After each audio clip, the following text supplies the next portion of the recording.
The Fed is a complete mess. What the heck is going on, Michael?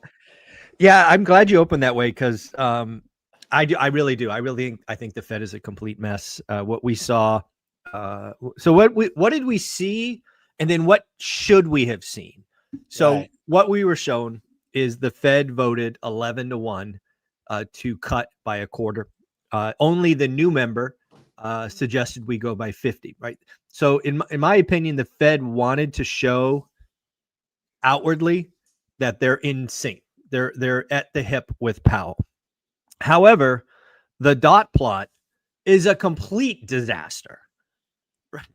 There's actually one Fed president who thinks we should not cut but raise rates. Yes, folks, we have one Fed president that says we should raise rates. We have 6 Fed presidents that say we should cut 0.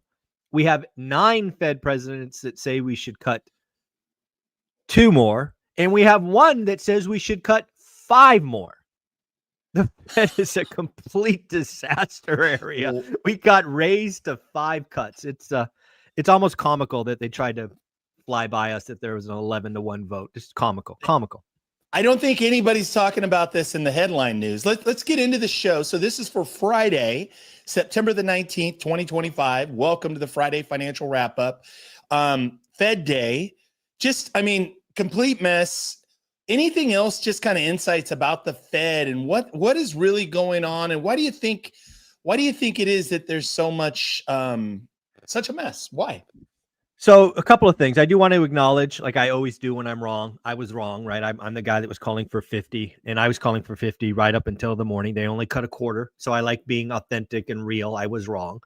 I do think 50 was the right move. I think July was a mistake, and I think they should have cut in September. That said, I have no problem admitting when I'm wrong. I was wrong. So there you go for the haters out there that want to hear when I'm wrong. There you go. One thing though, you said so July. You thought they should have cut in July. Well, no. So what happened in July is we had a drastic reduction in the jobs numbers. Yep. So again, it's really weird. I went from being the guy that was like no cut All year. all year. Then July came out, and we essentially whacked, I don't remember what it was, 300,000 jobs or something. We went from 150 to 17, which, oh, by the way, has been revised negative now. And that's, when you get new information, you're supposed to be intelligent and change your mind. So I went from no cuts to, holy shit, the world's on fire. They got to cut 50. So that's how I went there. And they only cut a quarter. So again, I was wrong about no cuts, and I was wrong about 50 for those that, want authenticity. However, I do stand by the fact that 50 would have been the right move because of the July mistake. Okay. But, where the Fed is essentially sitting today is, in my opinion, they have firmly declared the job market priority number 1, right? Jerome Powell said something like the risk to the downside is elevated or something like that. Again, I think he's late. Inflation is proving to be not the boogeyman that the Fed has often thought, with more and more Fed presidents like Kashkari this morning saying that the tariff inflation is going to be less than they expected. Yep. GDP growth still below trend. I think the forecast is 1.6 or 1.8 or something like that. And I think there's a lot, as we'll go through the news cycle here, right? You got a lot of stuff to talk about. I think the underlying economy is not in a good spot. And I think the Fed is wrong. And then I guess the last thing I'll say, and I was really remiss to admit this because I've been studying the Fed for so long, but I think it's hard to argue that the Fed is not being political today. And maybe not the Fed in general, but Powell specifically. And some of that's, probably just being a human, right? Some big bully out there tries to punch you in the face, you're going to want to punch back. And, he's been raked over the coals, and he's probably a little pissed off and a little annoyed and, all that stuff. Yep. But yeah, I think he's being political, right? Because again, if you watch what happened, the dot plot came out, the decision came out, and the 10-year note crashed. The 10-year note went below 4%. Yeah.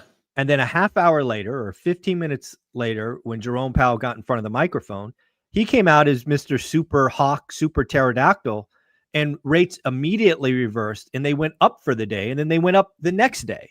Right. So yeah, I think it's hard to argue that Powell's not being political at this point. And yeah, it seems to be pretty obvious to me. Very interesting.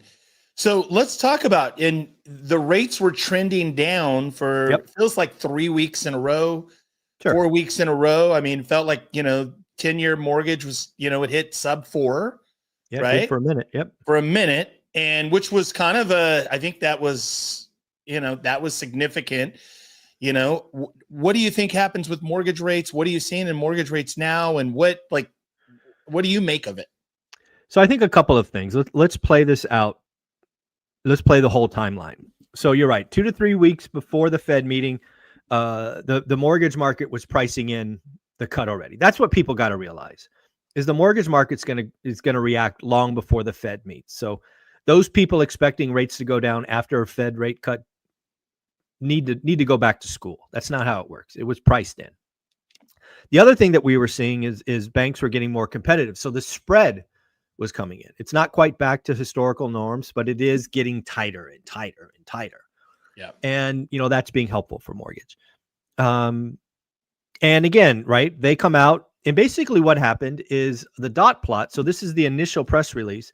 The Fed basically says, we are going to give you one more cut this year than we thought we would. So again, the market reacts almost instantly. So the market takes because I was actually recording a show when this happened with Matt, the mortgage guy. So you can watch our faces as I'm watching my phone and the 10-year note crash. The 10-year note goes from something like 4.06 before the release all the way to 3.992 or something like that. Mm-hmm. Because again, the market is pricing in an extra cut this year. So that's why it went sub 4. And then Powell comes out and starts basically saying, well, this and that, and no, I don't think so. Inflation, blah, blah, blah, and just talks it back up, right? So Powell tried to take back the extra rate cut. And, so that's where we are today. As we'll talk throughout this show, I think the trend is your friend. I think generally speaking, mortgage rates and the spread will continue to compress for the rest of the year. I think the economy is sick, and it's going to eventually become self-evident. And also, I think it's very clear that there's 2 more rate cuts coming. There's another one in October and probably another one in December. Even if the Fed wants to be political and only do a quarter, the rate cuts are coming, and that's where we are. I do not expect any drastic fall. I do not expect, 5.5 or anything crazy like that. But could we see sub 6 this year? Yes, we could. Not a lot below sub 6, but we could get below 6 just with compression in the spread. Yeah. Right. So we have lots of ways to get there. So that's generally my feeling. So 599 feels really within reach. It's there within the quarter, and it's fourth quarter. The year. Let's call it the year. Yeah, the year. Okay. All right. Anything else? Just talking about like the rate cutting cycle and what the Fed does, or well, I think you nailed it. Well, you just said the most important word, because going into this meeting, there was a possibility that it would have been a one and done. Right. Here's your cut. We're done. Data dependent. Wait and see. Yada yada yada. And I think what you said was the exact phrase. We have started a rate cutting cycle. So that's what I think. So a cycle has started. So multiple cuts. Here we go, folks. Pay attention. Stay close to Michael Zuber. I'll tell you that. Let's talk about retail sales. What did you see this week in retail sales? How do you interpret the retail sales this week? Man, the American consumer likes to spend. That's what I can tell you. And no true words have been said. Retail sales were above expectations. It should be noted, as we say most times, if retail sales are not adjusted for inflation, so they're nominal, not real. So some of the increase is inflation. But yeah, the retail consumers continue to spend. I did see an interesting stat, probably even an alarming stat. The top 10% of consumers are controlling something like 48% of the spending. Wow. That's a highest on record. So, Wow. people look at that and have nots, and I think that's the wrong question. I think if I was 21 or 22 again, the question I'd be asking myself is, how do I get in the top 10%? Right? We live in the best country in the world where you are not born into some point of life. You can Right. make your thing, right? I know plenty of self-made millionaires, multimillionaires, and decamillionaires, and a few hundred millionaires. And we all start from horrible positions. So again, I think there's lots of kind of negativity and doom out there, but I think you need to ask better questions. Yeah. And the question I'd ask myself at 22 is, if living good is the top 10%, how the hell do I get in the top 10%? That's, I think we need to ask better questions. Amen. Amen. Asking better questions. So spot on. Let's talk about housing starts. What did you see this week with builders? Housing starts are recessionary. There is no other word for it. We are actually completing more homes than we are starting. And if you don't know what that means, that's a huge red flag. Because if you're truly completing more home sales than you're starting, eventually that pipeline runs dry and you fire everybody. Now, of course, you never do that in building. You're always building something. But if this continues much longer, and it might, we will see huge layoffs. And again, it's really hard to say that because housing has been in a recession, maybe a depression for 3 years. Right. But if this continues, and again, it's not long. If this continues for 90 days, so 3 more months, you will see massive layoffs in builders. And if you don't know already, housing generally leads us in and out of recessions. So pay attention. This is an ugly number. Was an ugly number this week. Didn't think that far through that. What happens as things, and not only that, but also then the gaps in inventory, the gaps in housing, the gaps that we always talk about. Yeah. There's a housing shortage. Yep. So, how does this all play out? So very interesting. Let's talk about weekly jobless claims. What happened this week and what's your take on it? Yeah, last week we talked about this, and hopefully people heard me. I was like, yeah, this is a dirty number. Yeah, it's ugly. I think it was like 261 or 263. It was above trend. It was the highest post or highest weekly number in like 2 years. But then I hit like comma. It was a short week because of Labor Day, and they make adjustments. So Let's not light our hair on fire. Let's see what happens next week. And this week we're right back to trend, 231. No big deal. We've been 220 to 230 for a year and a half, right on trend.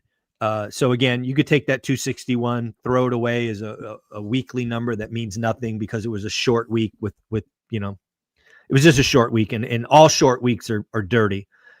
So again, it was something to watch because it could have been the start of something, but now you throw it away. Okay.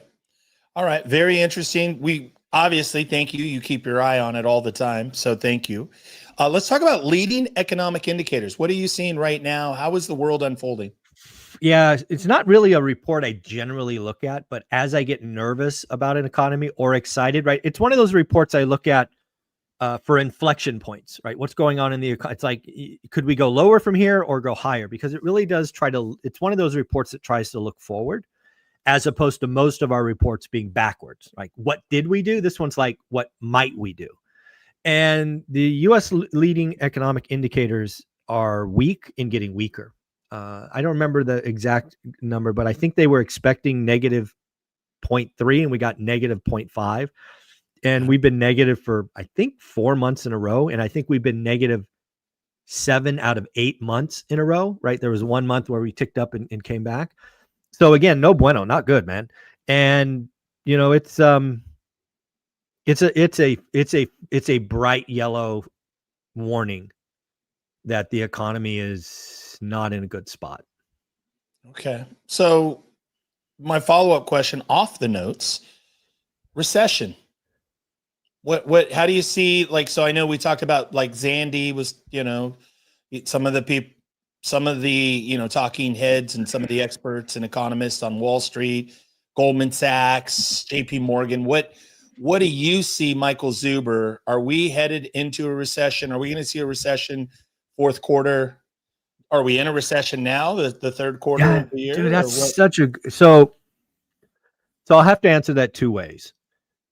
The typical definition No, we're not. In fact, I think the forecast is for 3% GDP growth in Yeah. Q3. Yeah. It's hard to get there.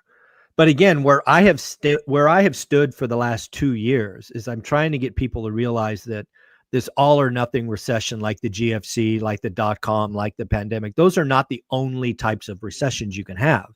Right. And where I have stood on pretty firm ground and really been the only person is I think we are in a rolling recession.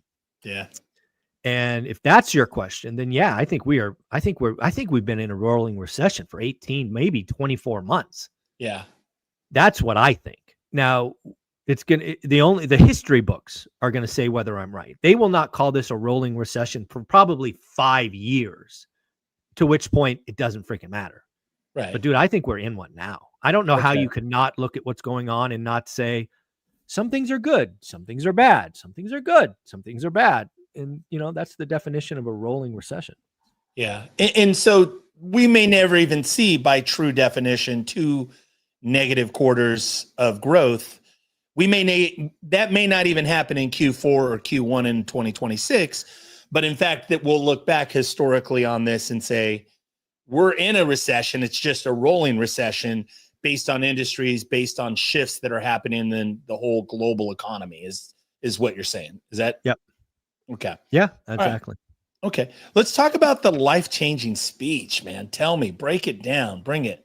Yeah, so I've been working on a speech because I was invited to speak at Bigger Pockets this year, a brand new speech that I've never given before. And luckily enough, I had 2 speaking engagements before Bigger Pockets, so I could try to perfect it. Right, when you give a speech, you can only practice it alone so often. So I broke out the speech in Orlando last weekend, and the host was gracious enough to give it to me, and I put it up on my channel yesterday. It's 49 minutes. I think the title of the presentation or the video is Life-Changing Speech. That was my goal for the 150 hours I worked in this thing for 6 months, was to try to create something that is everything one rental at a time, everything everyday wealth builders, and try to make it actionable, try to make it humorous. And what the audience probably should realize is when you hear the audience reacting, you need to realize that the audience, 1,500 plus people in the room, so a big event, they were mainly Spanish speaking. So there was a translator kind of taking my broken English and translating it to Spanish. So sometimes there's a delay with the jokes. But it got the reactions, and it even got more of a reaction than I thought. And which is good, because again, if you're giving a speech to 1,500 and their native tongue is Spanish and mine is not, to see the reactions we got, I think was pretty good. So I would love to hear from the audience, my community, what they think. Again, the goal before slide 1 was created was to create a life-changing, all or nothing presentation, right? Take ownership, make decisions. You can do this, right? 1, 2, 3. And I want to hear from people. I do have another chance to deliver it with Thatch Nguyen, I think next weekend.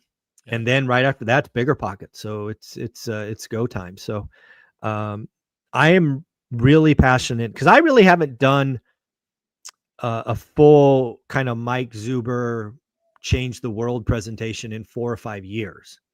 So this was the first one I worked on in quite a bit. So I want to hear what the audience has to say. Again, 49 minutes, try to change your life. So let me know what you think. I love it. And I know how you do things. I know you poured your heart and soul into this talk and to, again, life-changing. So I'm going to definitely listen to it several times over the weekend and over the next week. So thank you, Michael. Mm-hmm. Let's keep going and let's talk about Sunday. What are you doing Sunday with, by the way, the best $20 you as a listener or viewer can invest into yourself. The best $20 you can spend this weekend is to sign up for the school community, the one rental at a time school community. Michael, what are you doing this Sunday? Yeah, so we're back to doing live streams, right? One of the things that I do every Sunday when I'm not traveling, right, with that exception, is I go live and I let people ask questions. I get asked almost every day, certainly 10 times a week, hey, can I get some time? Can I do this? Can I do that? And, the answer is join school. You want to ask me questions, I go live, and it's on the calendar, 8 a.m. on Sunday. And, everybody can come. I'll answer any and all questions. And, I look forward to doing that with the community. We missed the last couple of Sundays because one was Orlando, right? I was speaking on stage, and then Alaska before that. But yeah, it's something I thoroughly enjoy doing. So again, 8 a.m. Sunday, I'll be going live, just me. So if you have any questions, I will be there. We did have our 9th accountability group pop off this Thursday. 5 p.m. is another accountability group. So you're losing out on excuses. There's now 9 to choose from. Thousands of dollars in education. It's a very active forum. It's if you want to become a everyday wealth builder, there is no better community to be in than the collection of nearly 500 people going the same direction. So get off your ass and get to work. Get to school, folks. Yeah. And I want to share, just a couple of people asked me this. What is school? They didn't quite understand what it was. It's like Facebook. Yeah. Right. But it's very specific that it's like Facebook, where there's posting and questions and dialogues and comments.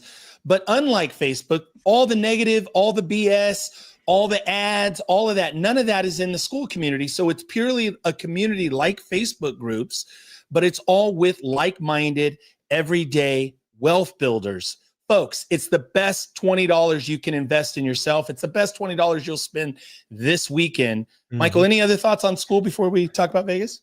No, I mean, just, there's some, again, I tried to do this with a private Facebook group, but what got me is I couldn't communicate with everybody, right? Yeah. There's not very often I do it, but when I want to do it, when I want to communicate with all 500, I couldn't do that. So school gives me that ability, but then it also adds a calendar feature. It adds, a library, of courses and stuff. It's, it costs me money to run the platform, but it's everything that I want. So shout out Alex Ramosi and the team over at school. They're giving me what I need to create a life-changing community. So it's pretty cool. World-class, folks. It's a community without all the distractions and all the nonsense you see on other social media platforms. Let's talk about Vegas, man. I am excited. You heard me pre-roll telling my wife, hey, you got to come to Vegas this year. So talk about what's going to happen in Vegas. Talk about Vegas and tickets, and where are we at on all this? Yeah, so I think we're up to about 145 tickets sold. The community showed up in August, right? We sold 135 tickets in August. I think we've only sold 9 or 10 tickets in September, which is interesting because, again, if you buy in September, you get $100 to use as you will on my Teachable course. You can get stuff for free. You get a $100 discount on my big course, which is only $399. You also can get a intimate call in October that will probably only be 4 or 5 people, right? Because the only people that can come to the October call are people who buy in September. So you want to talk about an intimate community. That's the one. And then the thing I did extra, because ticket slows have been slow in September, is every ticket bought, I'm going to reach out to you and mail you an autographed book, right? Either book, one or the other. I'll let you choose. And if you buy 2, which many people have, I'll send you both books. So, I'm doing everything I can to sell this out early and give as much away. And so again, go buy your tickets, get $100 to play with in Teachable, get some autographs, and get a call in October. So buy your tickets. Buy your tickets, folks. Vegas. It is going to be President's Day weekend, February, Las Vegas. You can go to Eventbrite and look up One Rental at a Time, Las Vegas event, and it is there. Michael, anything else you want to just share about like opportunities, focus for the community, maybe things that we didn't cover today, that where people should be focused on? I guess the last thing I'll say, and actually Mark, the financial firefighter, brought this up in our review of notes, and it really hit me after the conversation. So if you were on my channel and you looked at my analytics, I've had 2 videos produce over $1,000 in income, ad revenue, and both of them were with Melody Wright. Right, Melody Wright. She and I disagree on what's going on in housing, but it's interesting for me to look at because both videos were titled "The Bloodbath in Housing," and it just goes to show you, if you want to make money on YouTube, produce negative crap. So again, a lot of these doomers are just porn creators making people scared, and that's not what I do, right? This 49-minute presentation that you'll hopefully all watch is about taking ownership, making choices, sacrifice, doing the work, and you too can get wealthy. Yeah. But it's mind blowing to me that you can create a video called Bloodbath in Housing, which never happened, by the way, and make $1,000. So it's obvious why all these doomers produce it. It's because they get paid. Yeah. But it's I don't know. I just found that comical the more I think about it. Folks, Michael puts, like, again, his heart and soul into this. Watch the video, the life-changing. Watch that 49 minute. Yep. 49-minute presentation. Michael, it's up. You'll find it there on the channel, folks. Yep. Let Michael in the comments. Let him know you appreciate all the work he's doing. And more importantly, if you want to dialogue with him, talk buy box. Should I invest out of state? If I go out of state, where should I go? Should I stay in state? How do I buy my first deal? How do I buy my next deal, Michael? All of that you can do in the school community. This Sunday, he's live. Just you and Michael and a small group of others. Michael, thank you for all that you do. Have a great weekend. Take care, bud. Thanks.